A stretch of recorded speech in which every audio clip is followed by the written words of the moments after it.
Hello, everyone. Thank you for joining and interacting live with us today. I am Tawana Moraes, the co-founder of SheUp community.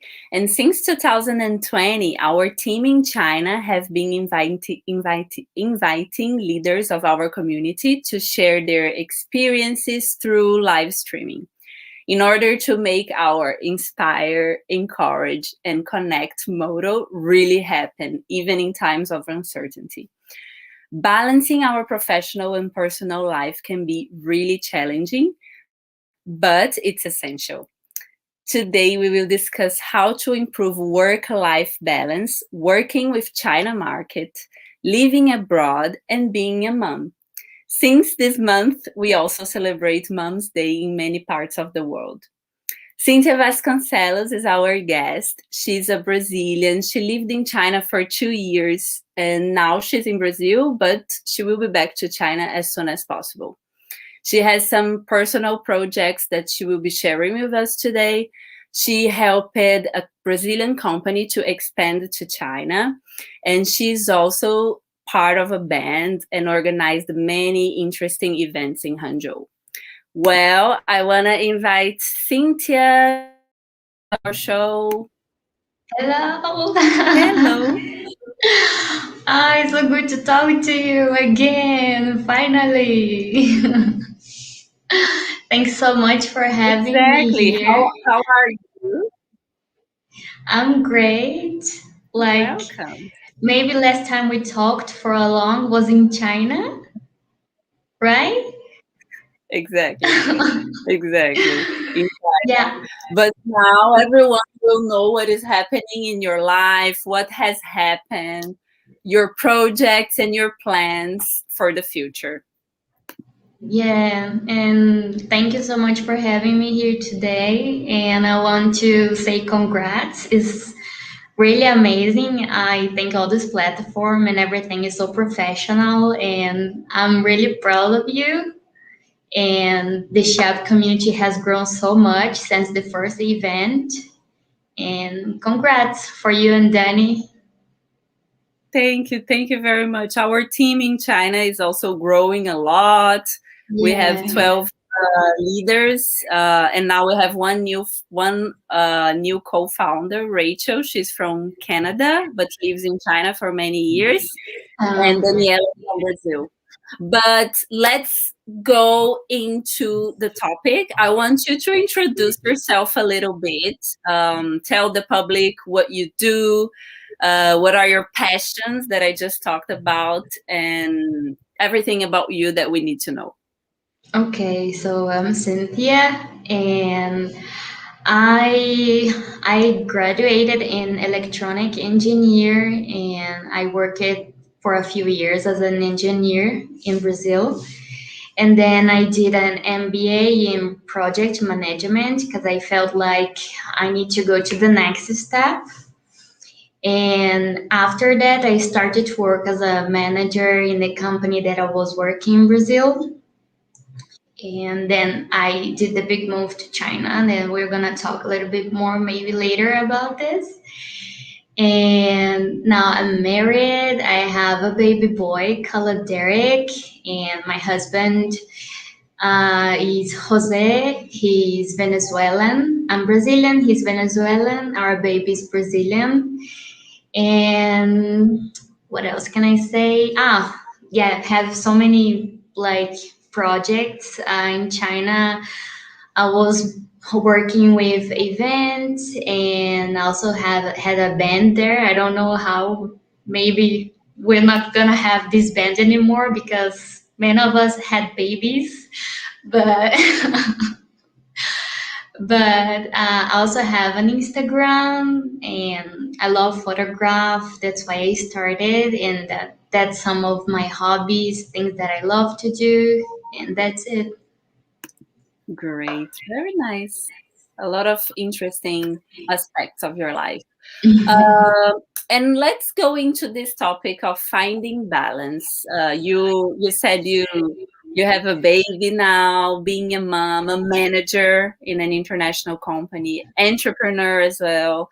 Have you achieved this balance that we're talking about today, or do you feel how important it is, the concept of having that balance for you?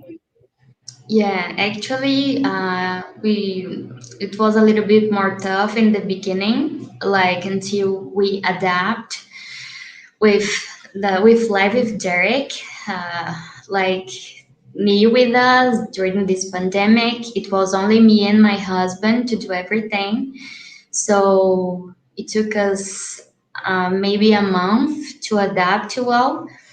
But in the beginning, I decided I would not stop working because I also have some other friends that had babies like 1 or 2 months before me. And I was talking a lot to them, asking how they were feeling. And some of them, they told me, like after a month only being a mom, they were like used to work, to be very active, like I am. I'm like this.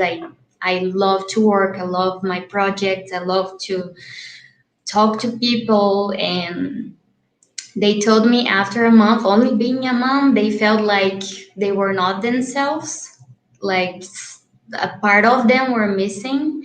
So I decided I would not stop. So I there's some, like the people in the company in China, they're helping me a lot, and it's really nice to see this. And but I decided I would not stop, and I was working basically like 1 or 2 hours per day. Sometimes it was a little bit hard and I was stressed, but at the end of the day I was like, yeah, I feel good because I feel I'm still myself, and I'm still doing the things that I used to do before I had my baby.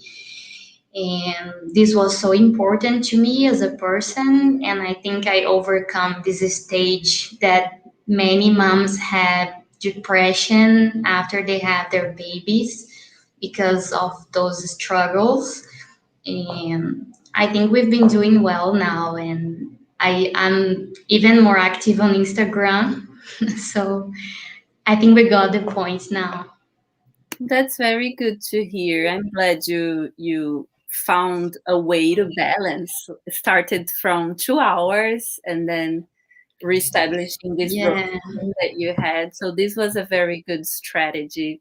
Congratulations. Thank you. So why China? Let's talk about China. China is our Yes.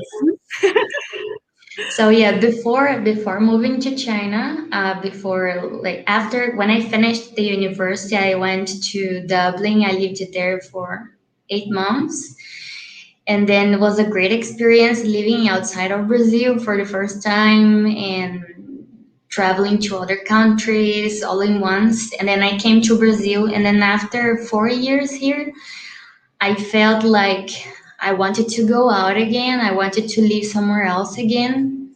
And then I was working in this company, and they were starting to produce many things in China because before the factory was in Brazil, and they invited me to go to a business trip in China. And then I went there, and besides, it was really like it was a bit shocking because I think even people in the company, they have not been there before. So I didn't know that Google was blocked there. I didn't know that I could not communicate to anybody here while I was there because I didn't get a VPN. And like people, the Chinese that were with me in China, they didn't know how to do it as well. So I was for 20 days totally offline to my family, and I struggled a little bit because of this, but in a certain way, I felt a really strong connection as well. And the next year, I went again to China in a business trip for the company that I was working, that I'm still working, and it was like more real when I was like, I know something is gonna happen here, maybe in the future. And then the next year after that, they offered me the position as a manager in the company. They asked if I wanted this challenge of starting the company myself there in China. and they would give me all the support that I need. But like it was a new thing for the company as well, and I loved it because I was really looking for some challenge in my professional area, and then it would be great to have contact with a new culture and a new language. So yeah, it was a perfect marriage, and I decided to move to China.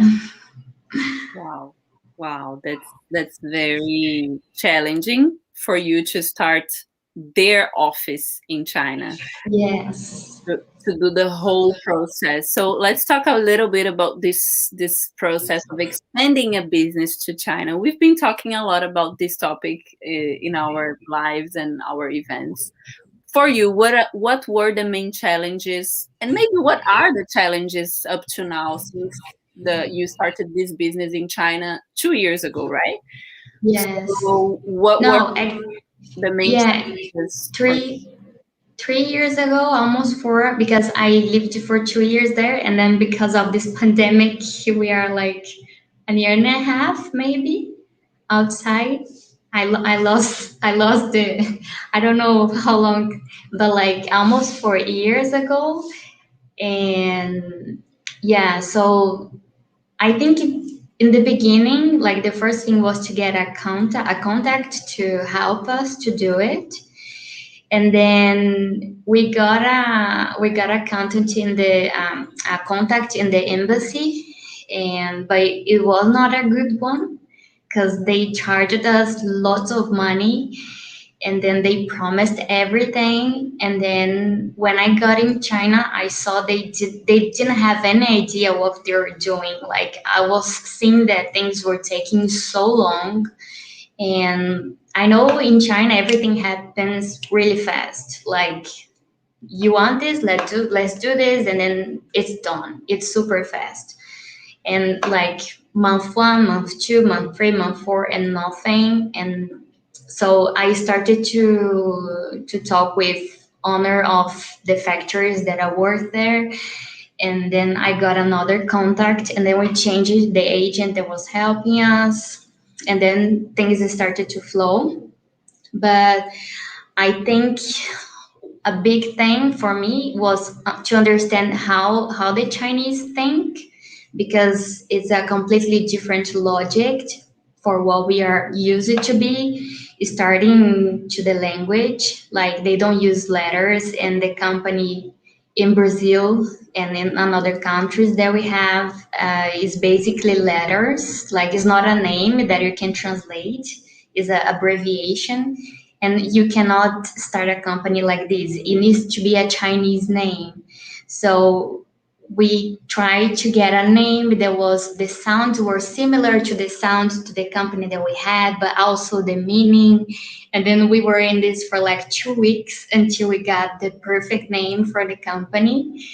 And but it was nice at the end because we got a really good one, and like understanding hire someone to work with me. I think I took like a year to get it like how I wanted, because in the beginning I worked to some people that I don't know, like we didn't match well, and then maybe it was my fault when I was doing the interview. So once I started to understand Chinese people, how they think, how they act, what they want, and understand this in the interview, I got to get a person that is with me until nowadays, and she's fantastic, and she's my she's my arm there in China, because my Chinese is still not so good. I'm still studying, and she's Chinese. She speaks English well, Spanish well,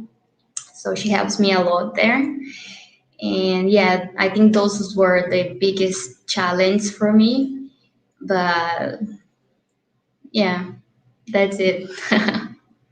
Yeah, there are certainly many challenges, and I believe you did very well. You hired a person that is, like you said, someone that you can trust, a Chinese person. You Yeah.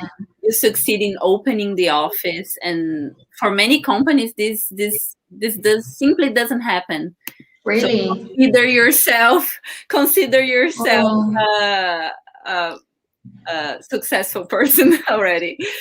um, so we understand that China is also that huge opportunity, and that many companies want to take that.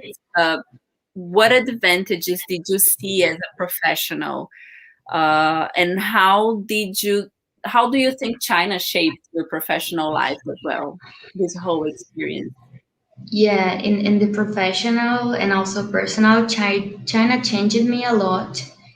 It made me faster, like things are there, because I'm Brazilian, and I think this is something that is really strong here and maybe in another Latin countries, that we do a project, we talk, and then we wait 1 or 2 weeks to take action.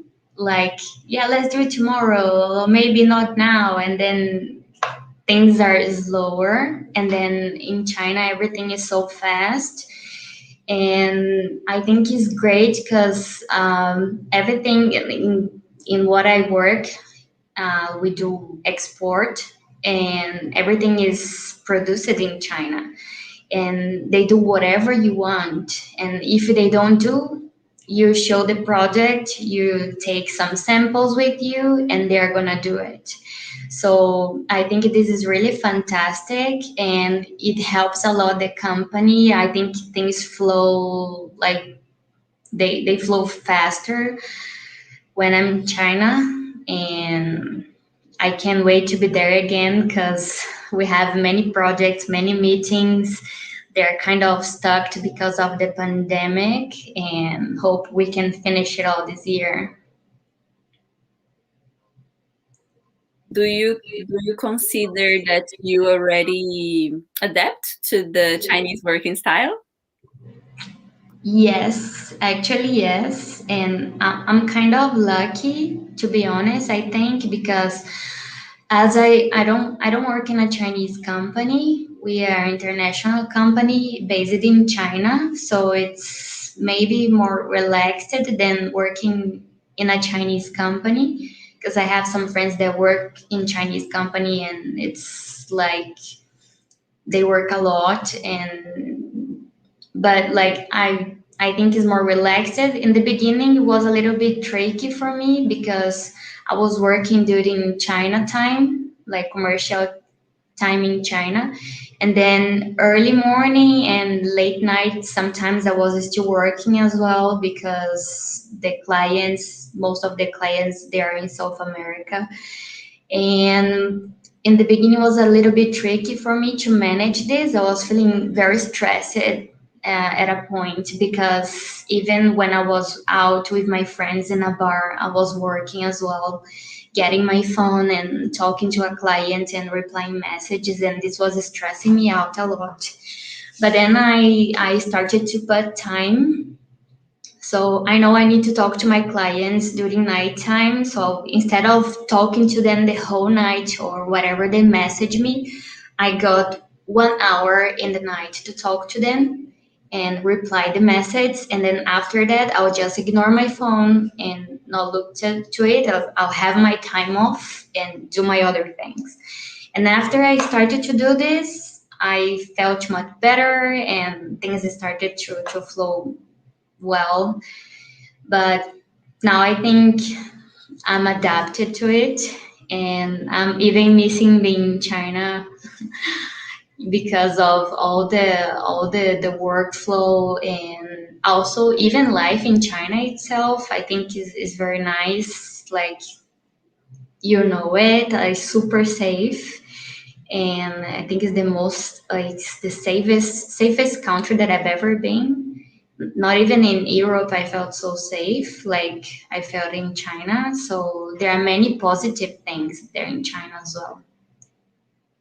That is very good. So considering that you um, successfully expanded a company, an office, found a person that is like your arm, like you said, the Chinese woman that works with you. Do you believe that you already have also a supportive system so that you can have balance in your life and achieve what you want to achieve in China or anywhere you can be? Yeah, like as you mentioned about her, yeah, like she's been really my arm there. And the only thing that I see most of the Chinese that work with me, they don't want to take too many responsibilities. I know like there are exceptions, and I have some Chinese friends that they're entrepreneur as well, and like they have their own company, they go there and they do it. But like most of the people that worked with me before this girl, they were like super afraid of getting responsibilities, and it was a little tough to me because I needed someone to be there. And it was perfect timing because during this pandemic, she's making all the difference for me there. She's been helping me a lot. So yeah, I think I found it, and it's been perfect so far. What about your other projects? You mentioned that you have a blog, an Instagram account that you're pretty active. You also have your personal projects with music. Share with us.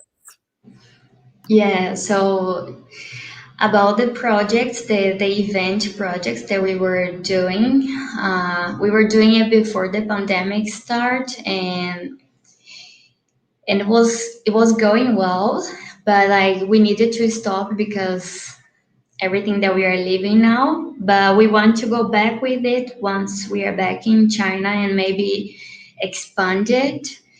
And yeah, Instagram is my passion. I had it for a few years, and I love taking photographs. And I started because I was traveling a lot and taking photos. So I started to share photos of my trips. And now it's more like a visual project. I kind of changed the style a little bit, and I'm starting to be more active again. The time that I was in China, I had ups and downs in this because sometimes I was struggling to get what I want in the company that I was working. So I was not so active sometimes because of work. I was like, in the beginning, I was overworking. I was working a lot every day, so I didn't have much times. And then with the trips inside of China, visiting factories, doing meets and stuff. So now I think I got the balance, and then I have my personal time for my projects, and I think this is so important for everybody. So I'm feeling more comfortable to be more active and to start to grow my personal projects again. That's very nice. Cynthia, I don't want to take a lot of your time. I know it's late in Brazil, but I would like to thank you very much for your amazing insights, your strategies to find balance, to have a supportive system, to start slowly, and to add a few hours of what you used to do. That was a very nice insight. Yeah, And I'm sure it can help a lot of women, a lot of people that are passing through the same situations, being mom. yeah. One thing that I didn't mention, but it's so important, like I've been having the support of my husband this whole time. Without him, I could not do it actually. And it's like he's also working from home. So we kind of switch. Like when the baby is not sleeping, he's helping me taking care of the baby, and then I can work. And then sometimes I'm taking care of the baby and he's work, or sometimes I'm breastfeeding and I'm working while I'm breastfeeding. So but I think the most important thing is always to talk and like see what is comfortable for you, what is comfortable to the person that is with you, and then you feel well in the end of the day, like analyze and see if you're feeling okay with the flow of the things. And if you are not, try to see what you can change, what you can adapt, so it can be okay for you guys, your family, or yourself. It depends on the case, but like I've been trying a lot lately to analyze my actions, even my thoughts, and something that I added in my day was meditation, and that this has been helping me a lot to see myself from outside and then try to help me to do better and then feel better and give myself some love, because I think sometimes we give so much to other people and then we just don't look inside and then just don't look to ourselves. I'm being a little bit philosophical now, like but I feel like, yeah, this has been helping me a lot to balance things. That's amazing. I think it's a great insight as well, to meditate and to make sure you're taking care of yourself instead of just give, give, give. Of course, you have to give, Yes. but give to you as well, and embrace Mm-hmm. yourself. Help Yes. yourself to pass through difficult situations, and we all have difficult situations. But being a mom is definitely, at the same time, it is a gift, right? You can say that. Yeah. It also Yes. takes a lot from you because you're giving something every day, every minute to Mm-hmm. someone. So you need to pay attention on what you are receiving as well, right? Yeah, I'm actually lucky. Derek's so easygoing. He sleeps well, like he's sleeping right now. And I've been so lucky with him, and it's been easier than what we thought it would be. But yeah, I think it's so important for you to take some time, look to yourself, see what you need, give yourself some love, and at least once a day I do something to myself. Like I have a goal every day to do something for myself so I can feel good, even like go for a walk, see the sunset, do some skincare. I'll make a cup of tea and have a chocolate. I don't know, I do something for myself and then I feel like I'm giving love to myself and it feels good. Amazing. Thank you very much, Cynthia, for all the lovely insights. And I hope we can meet again in China or anywhere in the world that we can Yes. meet. But I'm excited to see and follow more about your projects, your blog, your Instagram, and your work as a manager, your you being a mom, your this new life that you have right now. Congratulations Thank you. everyone you've achieved. Certainly, you are already, for myself and for many women that will be watching this, or people that are watching this, will also Yeah. be inspired by your words and your trajectory and your story. I want to thank you so much again for everything that you guys are doing. Guys, if you want contact, this is the girl, this here. She knows everybody in the whole world. I don't know how she does it, but her network is just fantastic. Thank you so much for everything, and it was a pleasure. And hope you have a lovely week. Let's have a great week. Bye bye. Bye.